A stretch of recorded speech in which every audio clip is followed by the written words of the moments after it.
Good morning, dear students. Jai Shri Krishna, all of you.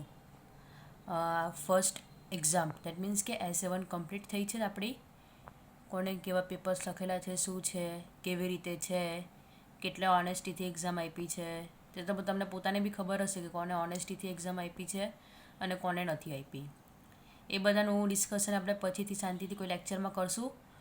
તમારે પેપરમાં કઈ કઈ જગ્યાએ ચેન્જીસ કરવાના જરૂર છે, કેવી રીતે પેપર લખવાના છે, તે બધું આપણે ડિસ્કસ કરશું કે તમારે એની અંદર હજુ શું સારા માર્ક્સ સ્કોર કરવા માટે એની અંદર શું કરવાની જરૂર છે તે આપણે શાંતિથી ડિસ્કસ કરશું. નવરાત્રિનો ફેસ્ટિવલ ચાલી રહ્યો છે તો બધાને હેપી નવરાત્રિ. મા અંબાની કૃપા તમારા બધા પર બની રહે અને આજે કોરોના કાળમાંથી બધાને મુક્ત કરે જલ્દીથી તેવી પ્રાર્થના. ગરબા તો રમાતા નથી, કદાચ કોઈ રમતું હોય સોશિયલ ડિસ્ટન્સિંગ રાખીને ઘરમાં તો ખબર નહીં. ચાલો હવે આજથી આજે આપણે chapter number 5 that is cost of production and the concept of revenue. ચેપ્ટરનું નામ છે cost of production and the concept of the revenue. એ આજથી આપણે સ્ટાર્ટ કરવાના છે. આપણા 4 ચેપ્ટર કમ્પ્લીટ થઈ ગયા છે અને 4 ચેપ્ટર જે છે તે આપણે S7ની અંદર ઇન્ક્લુડ કર્યા હતા. સો આજથી આપણે ન્યૂ ચેપ્ટર સ્ટાર્ટ કરવા જઈ રહ્યા છે, રાઈટ? તો સ્ટાર્ટ કરીએ. તો આ ચેપ્ટરમાં ફર્સ્ટ ઓફ ઓલ આપણે જોઈ રહીએ કે કઈ કઈ વસ્તુ સ્ટડી કરવાના છે આપણે. તો ફર્સ્ટ ઓફ ઓલ તો introduction, after that various concept of cost જોવાના છે. બધાના જનરલી આપણે ખાલી મિનિંગ જોઈ લેવાના છે. Real, opportunity and monetary cost. After that short term cost and long term cost જોવાના છે. ક્લાસિફિકેશન ઓફ પ્રોડક્શન કોસ્ટ, કે પ્રોડક્શન કોસ્ટ કોઈ બી વસ્તુ આપણે પ્રોડ્યુસ કરીએ તો એનો આપણને કોસ્ટ લાગે છે, રાઈટ? તો એ કોસ્ટ કયા કયા ટાઈપ્સમાં ડિવાઈડ કરી શકીએ આપણને. તો કોસ્ટ એટલે પ્રોડક્શન કોસ્ટ આપણે કહી દઈએ, બરાબર? કોસ્ટ લાગ્યો દેટ મીન્સ કે પ્રોડક્શન કોસ્ટ છે કોઈ બી વસ્તુ પ્રોડ્યુસ કરવા માટે. બટ એને આપણે કયા કયા ટાઈપમાં ડિવાઈડ કરી શકીએ તો મેઇનલી 2 ટાઈપ્સ આવે છે, fix cost and variable cost, right? તો તેના વિશે આપણે પછી ડિસ્કસ કરવાના છે. એના અલગ અલગ આપણે ડાયગ્રામ્સ જોવાના છે. સ્ટડી કરશો એટલે ખબર પડશે. આફ્ટર ધેટ એવરેજ કોસ્ટ ને માર્જિનલ કોસ્ટ આવે છે, તેનું રિલેશન આપણે જોવાનું છે. લોંગ રન કોસ્ટ આપણે જોવાના છે. આટલે સુધી હતું તમારું કોસ્ટનો કન્સેપ્ટ. હવે આવે છે તમારું concept of revenue. Revenue that means કે આપણને જે રિટર્ન મળે છે તે. રેવન્યુ ધેટ મીન્સ કે આપણને જે રિટર્ન મળે છે તે. તો તેના બી કેટલા ટાઈપ્સ છે તે.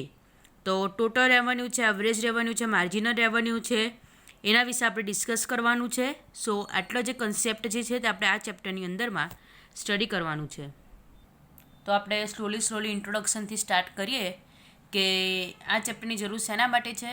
હવે તમે ઇકોનોમિક્સની અંદરની વાત કરીએ તો આપણે અત્યાર સુધી જોઈ ગયા ડિમાન્ડ એન્ડ સપ્લાય, પછી આપણે જોયું કેવી રીતે પ્રાઇસ ડિસાઇડ થાય છે વગેરે વગેરે આપણે જોયું છે, બરાબર?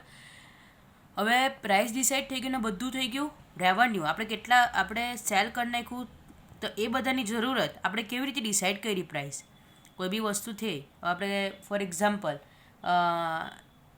એક એક્ઝામ્પલ લો કે એક માર્કર છે, બરાબર? આપણે પ્રોડ્યુસ કરવાની છે, રાઈટ? માર્કરનું આપણે પ્રોડક્શન સ્ટાર્ટ કરવાનું છે. તો એના માટે કઈ કઈ વસ્તુ આપણને જોઈશે, બરાબર? તો સૌથી પહેલાં તો એના વિશે વિચારવું પડે કે જે બી એનું બોડી છે તે પ્લાસ્ટિકનું છે, તે કયા ટાઈપનું પ્લાસ્ટિક જોઈશે. એની ઉપર જે આપણે પ્રિન્ટ કરેલું છે, રાઈટ? બ્લેક કલર કે બ્લેક ઇંક કે જે બી છે તે જોઈશે. એની અંદર પોઈન્ટ માટે જે બી મટીરિયલ જોઈએ તે આપણને જોઈશે. પછી સ્પંચ જોઈશે, રાઈટ? ઇંક કયા કલરની જોઈતું છે તે વિશે વિચારવું પડશે. તો એ બધી વસ્તુ આપણને એઝ અ રો મટીરિયલ તરીકે જોઈશે, રાઈટ? તો એ બધું જે આપણને અંદર લાગે છે તેને શું કહેવાશે? કોસ્ટ કહેવાશે. એ બધાને આપણે પાછળ જે એક્સપેન્સ કરીએ તેને શું કહેવાશે? કોસ્ટ કહેવાશે. હવે કોઈ બી વસ્તુ આપણે પ્રોડ્યુસ કરીએ તો ગમે તે આપણે પ્રોડ્યુસ કરતા નથી. એક પ્રોપર શું લેવું પડે? ફેક્ટરી લેવી પડે, બરાબર? પ્રોપર શું લેવું પડે? જગ્યા લેવી પડે, બરાબર? હવે જગ્યા આપણને મફતમાં મળવાની નથી. કાં તો એ આપણી પોતાની હશે તો બી આપણે એના માટે એક્સપેન્સ કરવો પડશે, અથવા તો આપણે રેન્ટ પર લીધી હશે તો આપણે રેન્ટ બી પે કરવું પડે, રાઈટ? તો એનો એક્સપેન્સ આવ્યો. તો આ બધા રો મટીરિયલ લીધો તો એનો એક્સપેન્સ, ફેક્ટરી માટે રેન્ટ, એનો એક્સપેન્સ, ઇલેક્ટ્રિસિટી, અંધારામાં તો આપણે કોઈ વસ્તુ પ્રોડ્યુસ કરવાના નથી તો ઇલેક્ટ્રિસિટીનો એક્સપેન્સ જશે. હવે આપણે એકલા તો કંઈ બધું પ્રોડક્શન કરવાના નથી, લેબર રાખવા પડશે તો એના વેજીસ, રાઈટ, જે બી સેલરી, વેજીસ એક્સ્ટ્રા જે બી પે કરવું પડે તો તે જોઈશે. આફ્ટર ધેટ મશીનરી એક્સ્ટ્રા આપણે પરચેસ કરવું પડશે, અમુક નાની મોટી જે બી હોય તે, રાઈટ. તો તેની પાછળનો એક્સપેન્સ જોઈશે. સો આ બધા એક્સપેન્સને શું કહેવાશે? કોસ્ટ કહેવાશે. શું કહેવાશે? કોસ્ટ કહેવાશે. અને કોસ્ટ અલગ અલગ ટાઈપમાં ડિવાઈડ થયા છે, કે કોને આપણે ફિક્સ કોસ્ટ કહીશું, કોને આપણે વેરિયેબલ કોસ્ટ કહીશું, તે આપણે પછીથી જોઈશું. પણ આ બધાને ઇન શોર્ટ શું કહેવાશે? પ્રોડક્શન કોસ્ટ કહેવાશે. શું કહેવાશે? Production cost or cost of production, કે જે આપણે અકાઉન્ટમાં જે આપણે એને શું કહેવાય તે ડેબિટ સાઇડ જે કોસ્ટની એન્ટ્રી આપીએ છીએ, બરાબર. આપણે તમે આગળ જતાં કદાચ જોશો કે જે બી આપણે કોસ્ટ છે, કે ફેક્ટરીને રેન્ટ આપ્યું, તે rent as a debit side તરીકે P&L અકાઉન્ટ તરીકે કે જે બી બનાવો, તો ડેબિટ સાઇડ તમે ફેક્ટરી રેન્ટ છે, પછી ડેપ્રિસિએશન છે, પછી રો મટીરિયલના એક્સપેન્સ, એ બધું આપણે ડેબિટ સાઇડ એન્ટ્રી આપશું. અને ક્રેડિટ સાઇડ શું આપશું? Revenue. Revenue that means what? કે આપણે વસ્તુ સેલ કરી, બરાબર. આપણે શું કરી? વસ્તુને સેલ કરીને એના એક્સચેન્જમાં આપણને જે બી પૈસા મળે છે, આપણે બધાનો કોસ્ટ નક્કી કરી નાખ્યો કે આટલા રૂપિયાનું, આટલા રૂપીસનું થયું, આટલા રૂપીસનું થયું. હવે ફોર એક્ઝામ્પલ માર્કર બનાવી ને આપણને કોસ્ટ થયો છે, ફોર એક્ઝામ્પલ 25 રૂપીસનો કોસ્ટ થયો છે, બરાબર. ટોટલ બધું કરતાં 25 રૂપીસનો કોસ્ટ થયો છે, રાઈટ. પછી ટેક્સ ને બધું આપણે ગણીએ તો 26, 27 જેવા થાય છે. હવે આપણે રેવન્યુ નક્કી કરીએ કે ફોર એક્ઝામ્પલ કે આપણને પર માર્કર 3 રૂપીસ કે 5 રૂપીસ કે પર માર્કર આપણને મળવા જોઈએ, તો આપણે માર્કર કેટલામાં સેલ કરશું? 30 રૂપીસમાં સેલ કરશું, રાઈટ. તો રેવન્યુ બી જરૂરી છે કોન્સેપ્ટ, એટલે રેવન્યુનો કોન્સેપ્ટ શું છે ને કોસ્ટનો કોન્સેપ્ટ શું છે, તો તે સમજવું આપણે જરૂરી છે, રાઈટ. જોઈએ આપણે કે કોસ્ટ અને રેવન્યુથી શું ફાયદો થાય આપણે એની ઇન્ફોર્મેશન હોય તો ફર્સ્ટ ઓફ ઓલ કે ફર્મે જે બી પ્રાઇસ ડિસાઇડ કર્યું હોય તે પ્રાઇસ ડિસાઇડ થઈ શકે, બરાબર. કોસ્ટ ખબર હોય તો ફર્મ ઇઝીલી પ્રાઇસ ડિસાઇડ કરી શકે. ડિમાન્ડ સપ્લાયના રૂલ તો અપ્લાય થાય જ છે, બટ એક વખત આપણને આપણી કોસ્ટ બી ખબર હોવી જોઈએ ને, તો કોસ્ટ ખબર હશે તો પ્રાઇસ ડિસાઇડ થઈ શકશે.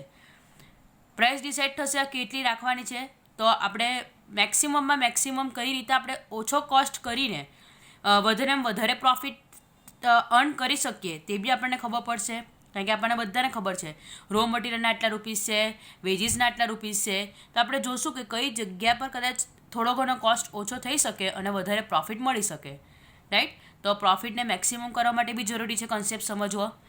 પછી ફર્મનું બિહેવિયર અન્ડરસ્ટેન્ડ કરવા માટે કે કયા ટાઈપથી એ પ્રોડક્શન કરતી છે, બરાબર. કોઈ બી ફર્મ છે તો કઈ ટેકનિકથી પ્રોડક્શન કરતી છે, તો તે સમજવા માટે જરૂરી છે. પછી અમુક ડિસિઝન છે, લાઈક આપણી પાસે મની વધારે છે તો તેને આપણે કઈ જગ્યા પર ઇન્વેસ્ટ કરવાના છે, કોઈ વખતે મનીની જરૂર હોય તો આપણે કઈ રીતે લેવાના છે, લોન લેવાની છે કે શું કરવાનું છે, તેવા ડિસિઝન લેવા માટે બી કોસ્ટ અને રેવન્યુનો કોન્સેપ્ટ જરૂરી છે. પછી to know the alternative uses, કે અમુક વસ્તુ છે, બરાબર. હવે આપણે ફોર એક્ઝામ્પલ કોઈ જગ્યા લેવાની છે તો એઝ આપણે રેન્ટ તરીકે લઈએ કે જગ્યા આપણે પરચેસ કરી લઈએ, બરાબર. તો એ વિચારવા માટે બી આપણને ખબર હોવી જોઈએ કે આપણે કોઈ બી વસ્તુ પાછળનો કોસ્ટ કેટલો જશે તે, તો જ આપણને ખબર પડશે કે આપણે રેન્ટ પર લઈએ કે પોતાની લઈ લઈએ જગ્યા, રાઈટ. અને અમુક ગાઈડલાઇન્સ પ્રોવાઈડ કરવા માટે બી કોસ્ટ ને રેવન્યુનો કોન્સેપ્ટ સમજવો જરૂરી છે, રાઈટ. આ જસ્ટ તમારું ઇન્ટ્રોડક્શન હતું કે આપણે કોસ્ટ ને રેવન્યુ શા માટે જરૂરી છે ભણવાનું. હવે આપણે જોઈએ વેરિયસ ટાઈપના કોસ્ટ. તો નંબર 1 છે રિયલ કોસ્ટ. રિયલ કોસ્ટનું બીજું નેમ છે નોન મોનેટરી કોસ્ટ. શું છે બીજું નેમ? યાદ રાખજો, નોન મોનેટરી કોસ્ટ. વર્ડ જ છે નોન મોનેટરી, ધેટ મીન્સ કે આની અંદરમાં મની આવતું નથી. શું નથી આવતું? મની રિલેટેડ આ કોસ્ટ નથી, બરાબર. અમુક જે ક્લાસિકલ ઇકોનોમિક્સ છે તેના રિયલ કોસ્ટ એસ્ટાબ્લિશ કર્યું હતું, ફાઇન્ડ આઉટ કર્યું હતું. તે લોકો એમ કહે છે કે જે મેઇન ફેક્ટર ઓફ પ્રોડક્શન છે લેન્ડ એન્ડ લેબર, તે જે છે લેન્ડ લેબર છે અને એના સિવાય બી એન્ટરપ્રિન્યોર, એ લોકોને જે બી કોસ્ટ લાગે છે એના ઉપર પ્લસ આપણે વર્ક કરીએ તો આપણને અમુક સાયકોલોજીકલ એન્ડ ફિઝિકલ બર્ડન લાગે, બરાબર. એટલે હું તમને સાદી ભાષામાં કહું તો અમારે તમને સ્ટડી કરાવવાનું હોય, બરાબર. અમારે તમને લેક્ચર લેવાના હોય. ચાલો એક્ઝામ્પલ જોવા દો. આપણે આઈટીનું વર્ક લઈ લઈએ, બરાબર. આઈટીનું વર્ક કોઈ કરતું હોય તો એ લોકોએ તો કંઈ આમ પથ્થર તોડવા જેવું કોઈ કામ કરવાનું છે નહીં, બરાબર. બેસીને વર્ક કરવાનું છે, પણ બેસીને વર્ક કરશે તો એ લોકોના માઇન્ડ પર ઇમ્પેક્ટ પડશે, એ લોકોને સાયકોલોજીકલ બર્ડન લાગશે. કેવું બર્ડન લાગશે? સાયકોલોજીકલ બર્ડન લાગશે. બરાબર, કે આખું વખત કોમ્પ્યુટરની સામે બેસીને કોઈ બી વર્ક કરવાનું હોય, બરાબર, તો એ લોકોને એમ બોર્ડન લાગશે, એમ થાક લાગશે, કંટાળો આવશે. કંટાળો તો આવે કે નહીં આવે બે નંબરની વાત છે, પણ પોતાના માઇન્ડ પર ઇમ્પેક્ટ પડે, રાઈટ? એટલે કેવું છે? સાયકોલોજીકલ. અને ફિઝિકલ બર્ડન, તે તો કોઈ બી લેબર કે કોઈને બી લાગે છે ફિઝિકલ બર્ડન, બરાબર, થાક ને એવું લાગે છે. તો એ ટાઈપનું જે બી બર્ડન એ લાગે છે, તો તે કોસ્ટનું નામ શું આપ્યું છે? રિયલ કોસ્ટ લાગ્યું છે. કે આપણને માઇન્ડને અથવા તો આપણા શરીરને જે બી કોસ્ટ લાગે છે, કે કોઈ બી વર્ક કરવાથી આપણને જે બી પ્રોબ્લેમ્સ થાય છે, તો તેને શું કહેવાય છે? રિયલ કોસ્ટ કહેવાય છે. બુકની અંદરમાં જોજો તમે, ડેફિનેશન આપી છે. According to Marshall, the labourers, capitalist and entrepreneurs who are involved in the process of production bear psychological and physical burden. કેવું? psychological and physical burden. such burden is called real cost. શું કહે છે? એને real cost કહેવામાં આવે છે. money spent by many producer for production work of goods is not only production cost but for fatigue, boredom, tension, stress faced by the laborers. The capitalists who sacrifice their savings and capital face anxiety, insecurity or indecisiveness are the factor included in the real cost. એટલે જે બી આપણને salary કે veggies મળે છે તે ખાલી પ્રોડક્શનના બદલામાં નથી મળતું. જે બી વર્કર જે બી વર્ક કરે છે તેને અમુક સાયકોલોજીકલ અને ફિઝિકલ બર્ડન બી લાગે છે. એ લોકો હવે કોઈ વખત ટેન્શનમાં બી, હવે કોઈ બી વર્કર હોય તો કોઈ વખત ટેન્શનમાં બી રહેતા હોય, બરાબર, કોઈ વખત હવે એને સ્ટ્રેસ બી પ્રોવાઈડ થાય, બરાબર, સ્ટ્રેસ બી ફીલ થાય. તે બધાનો કોસ્ટ જે છે તે તેને શું કહેવામાં આવે છે? રિયલ કોસ્ટ કહેવામાં આવે છે. કેપિટાલિસ્ટ હોય, બરાબર, કેપિટાલિસ્ટનો રિયલ કોસ્ટ કેવી રીતે લાગે? તે લોકો પોતાની કેપિટલ ઇન્વેસ્ટ કરવાનો હોય, સેફ હશે એ જગ્યા, પહેલાં તો એ વિચારવું પડશે એને રિટર્ન મળશે કે નહીં મળશે, તો એને બી સ્ટ્રેસ ને એવું લાગવાનું, રાઈટ? એટલે જે બી સાયકોલોજીકલ અને ફિઝિકલ બર્ડન છે, તો તેના માટે જે બી કોસ્ટ લાગે તેને શું કહેવામાં આવે છે? રિયલ કોસ્ટ કહેવામાં આવે છે. અને એનું બીજું નેમ છે non monetary cost. Real cost can not be presented in the monetary term. કેમ કે આપણને ખબર છે કે મોનેટરી ટર્મમાં આપણે ટેન્શન માપી શકીએ? નથી માપી શકતા. કેટલો થાક લાગ્યો આપણને, કેટલું સ્ટ્રેસ ફીલ થયું, તેને આપણે મેઝર નથી કરી શકતા. That's why this cost is called the non monetary cost. બરાબર. After that Professor Marshall says the factor of production face this real cost and attract them return is given in the form of wages, interest and profit. Worker work કરે એને veggies મળે, કેપિટલને interest મળે, એન્ટરપ્રિન્યોરને profit મળે, બરાબર, એ બધું એના psychological અને physical બર્ડનના રિટર્નમાં મળે છે. હવે problems in measuring real cost આપ્યું છે કે real cost include fatigue, boredom, pain, sacrifice and anxiety. The goods which have psychological impact are difficult to measure. તમને પહેલાં કીધું કે જે રિયલ કોસ્ટ છે તેને આપણે મેઝર નથી કરી શકતા. Moreover, the smoke emitted by the factories created adverse effect on the health of the people surrounding area. The adverse effect is also caused in social view and therefore it cannot be measured. હવે ખાલી ફેક્ટરીમાં work કરે લોકોને જ cost નથી લાગતો, પણ હવે જો ફેક્ટરીમાંથી આપણને ખબર છે કેટલું પોલ્યુશન, હવે વાપી સાઈડ કે આ બાજુ અંકલેશ્વર સાઈડના એરિયામાં કે સચિન સાઈડના એરિયામાં આપણે જઈએ તો આપણને ખબર છે કેટલું પોલ્યુશન હોય. તો એના સરાઉન્ડિંગ એરિયામાં જે રહેતા હોય તો તે લોકોને નોર્મલી બ્રિધિંગનો ને એનો પ્રોબ્લેમ થઈ શકે છે. તો એ બી એક ટાઈપનો શું થવાનો છે? કોસ્ટ જ થવાનો છે. બટ એ કોસ્ટને આપણે મેઝર કરવું શું છે? ડિફિકલ્ટ છે. That's why real cost is difficult to measure. Clear થઈ ગયું? Real cost also cold the non monetary cost. શેના માટે? જે સાયકોલોજીકલ અને ફિઝિકલ બર્ડન માટે જે બી કોસ્ટ લાગે છે તો તેને શું કહેવામાં આવે છે? રિયલ કોસ્ટ કહેવામાં આવે છે. અને એને એક્સચેન્જમાં વેજીસ, પ્રોફિટ એન્ડ ઇન્ટરેસ્ટ મળે છે. ક્લિયર થઈ ગયું?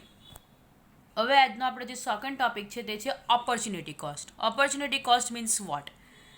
તમને એકદમ બેસ્ટ એક્ઝામ્પલ સાથે સમજાવું કે કોઈ બી વસ્તુ હોય કે જેના એક કરતાં વધારે અલ્ટરનેટિવ યુઝ હોય, બરાબર. હવે તમે 10th પછી 11thમાં આવ્યા, તમારી પાસે ઓપ્શન્સ હતા, કાં તો સાયન્સ લો, કાં તો કોમર્સ લો, કાં તો આર્ટ્સ લો અથવા ડિપ્લોમા કરો, બરાબર. અથવા ITI કરો, તમારી પાસે એટલા ઓપ્શન્સ અવેલેબલ હતા. સિલેક્ટ શું કર્યું તમે? કોમર્સ સિલેક્ટ કર્યું, બરાબર.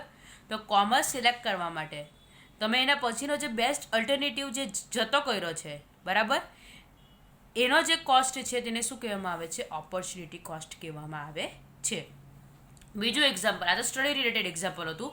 બીજું એક્ઝામ્પલ આપું કે કોઈ એક લેન્ડ હોય, બરાબર, એ લેન્ડમાં અથવા તો એ લોકો મોલ બનાવી શકે, અથવા તો કોઈ એપાર્ટમેન્ટ બનાવી શકે, અથવા તો કોઈ થિયેટર બનાવી શકે, બરાબર. હવે એને નક્કી કર્યું જે બી બિલ્ડર છે કે અહીંયા ખાલી જોધા ફોર એક્ઝામ્પલ આપણે લઈ લઈએ કે બિગ બઝારનો મોલ બનશે અહીંયા, બરાબર. બિગ બઝારનો મોલ બનશે એવું નક્કી કર્યું છે.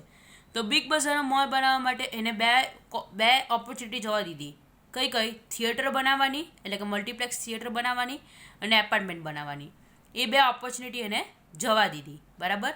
તો એ બે ઓપોર્ચ્યુનિટી જવા દીધી તો તેના પાછળનો જે કોસ્ટ, એટલે કે ફોર એક્ઝામ્પલ મોલથી એને બનાવ્યું તો જસ્ટ આપણે વિચારી લઈએ કે મોલ બનાવ્યો તેને ફોર એક્ઝામ્પલ પર યર એને અરાઉન્ડ 10 lakhsનું રિટર્ન મળતું છે, બરાબર. 10 lakhsનું એને રિટર્ન મળતું છે મોલ બનાવ્યો. અને જો એ થિયેટર બનાવતે એને બધી બાજુથી વિચાર્યું, થિયેટર બનાવતે તો એને કેટલાનું મળતે? ફોર એક્ઝામ્પલ 8 lakhsનું રિટર્ન, 8 કે 9 lakhsનું અરાઉન્ડ રિટર્ન મળતે, રાઈટ. અને જો એપાર્ટમેન્ટ બનાવતે તો એને ટોટલ 7 lakhs કે એટલા કંઈ પર યર જેવા મળી રહેતે, બરાબર. તો મોલ બનાવ્યો અને 10 lakhsનો, તો એની પાસે બીજી ઓપોર્ચ્યુનિટી કઈ હતી? થિયેટર બનાવવાની. થિયેટર બનાવતા એને અરાઉન્ડ 9 lakhs જેવા મળતે.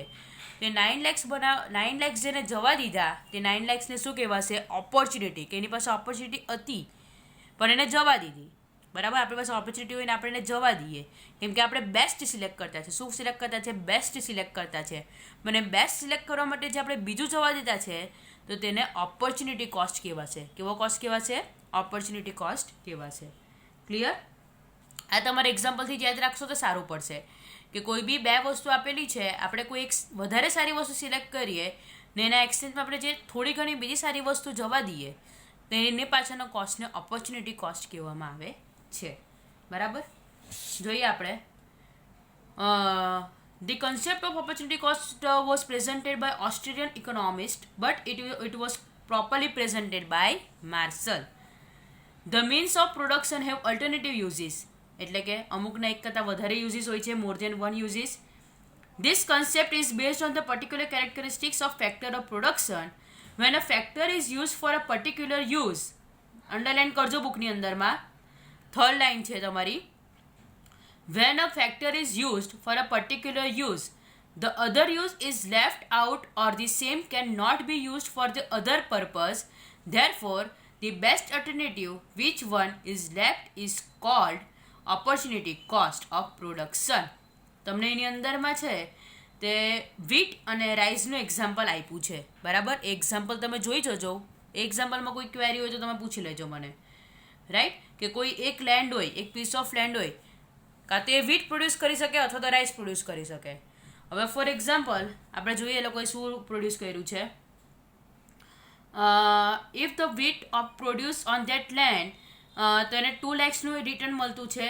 રાઈસ પ્રોડ્યુસ કરે તો 3.5 lakhsનું રિટર્ન મળતું છે. તો ઓબ્વિયસ વાત છે કે રાઈસ પ્રોડ્યુસ કરશે.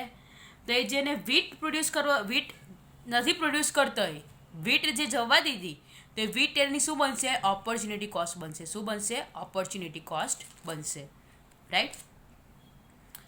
જોઈએ આપણે હવે કે ઓપોર્ચ્યુનિટી કોસ્ટ વખતે કયા કયા પ્રોબ્લેમ્સ આવી શકે. તો number 1, factors with one uses. હવે અમુક ફેક્ટર એવા હોય કે અમુક લેન્ડ આપણને ખબર છે કે જ્યાં ખાલી ગ્રાસ જ પ્રોડ્યુસ થઈ શકે. શું પ્રોડ્યુસ થઈ શકે? ગ્રાસ જ પ્રોડ્યુસ થઈ શકે. અથવા તો એમાં ખાલી વીટ જ પ્રોડ્યુસ થઈ શકે. નોર્મલી ગ્રાસ લઈ લો તો તેનો કોઈ બીજો યુઝ છે જ નહીં, બરાબર. એનો કોઈ બીજો યુઝ છે જ નહીં. તો એ વસ્તુને આપણે ઓપોર્ચ્યુનિટી કોસ્ટ મેઝર કરી શકતા નથી. એટલે કે એવા ફેક્ટર કે જેનો ઓનલી એક જ યુઝ હોય તો તેનો આપણે ઓપોર્ચ્યુનિટી કોસ્ટ આપણે મેઝર કરી શકતા નથી. અને factors Ewing specific uses. Specific uses એટલે શું? હવે તમે કોમર્સમાં આવ્યા, આગળ જતાં તમે પછી એમ વિચારો કે મારે સાયન્ટિસ્ટ બનવું છે, તો પોસિબલ છે? નથી પોસિબલ. તો એવી વખતે આપણે ઓપોર્ચ્યુનિટી કોસ્ટ એની સાથે આપણે મેઝર નહીં કરી શકીએ, બરાબર. કોમર્સમાં આવીને ભાઈ તમે આગળ જઈને એમ કે મારે સાયન્ટિસ્ટ બનવું છે અથવા તમારે MBBS કરવું છે, રાઈટ, તો તે વસ્તુ પોસિબલ નથી. એટલે સ્પેસિફિક યુઝ એટલે કોમર્સવાળા એટલે ખાલી એ ફિલ્ડમાં વિચારે, સાયન્સવાળા તો પછી એ ફિલ્ડમાં વિચારે. હવે સાયન્સ લઈને પછી એ લોકો એમ કે મારે CA કરવું છે તો પોસિબલ નથી, રાઈટ. તો એનો કોઈ જે સ્પેસિફિક યુઝ છે તો સ્પેસિફિક યુઝિસના જ અલ્ટરનેટિવ માટે આપણે વિચારવું પડે, એની સાથે જ રિલેટેડ અલ્ટરનેટિવ માટે આપણે વિચારવું પડે. ક્લિયર થઈ ગયું? તો આ બેના પ્રોબ્લેમ છે. એટલે કે ઓપોર્ચ્યુનિટી કોસ્ટ ઇન શોર્ટ કે એક કરતાં વધારે યુઝિસ હોય તો તેમાંથી આપણે બેસ્ટ અલ્ટરનેટિવ સિલેક્ટ કરવા માટે બીજું જે અલ્ટરનેટિવ જવા દીધું છે તો તે કોસ્ટને ઓપોર્ચ્યુનિટી કોસ્ટ કહેવાશે. અને રિયલ કોસ્ટ એટલે non monetary cost. Real cost that means non monetary cost. જોઈ જોજો આટલી વસ્તુ. જો તમને આટલી વસ્તુમાં કોઈ બી ક્વેરીઝ હોય, કોઈ બી કન્ફ્યુઝન હોય તો પૂછી લેજો. જોઈએ તો 2 વખત વિડીયો જોજો. ઇન્ટ્રોડક્શન છે એટલે જે એક પ્રોબ્લેમ પડશે તમને આમાં, તો ભાઈ 2 વખત વિડીયોઝ જોઈ લેજો અને કોઈ બી ક્વેરી કન્ફ્યુઝન હોય તો પૂછી લેજો. Thank you.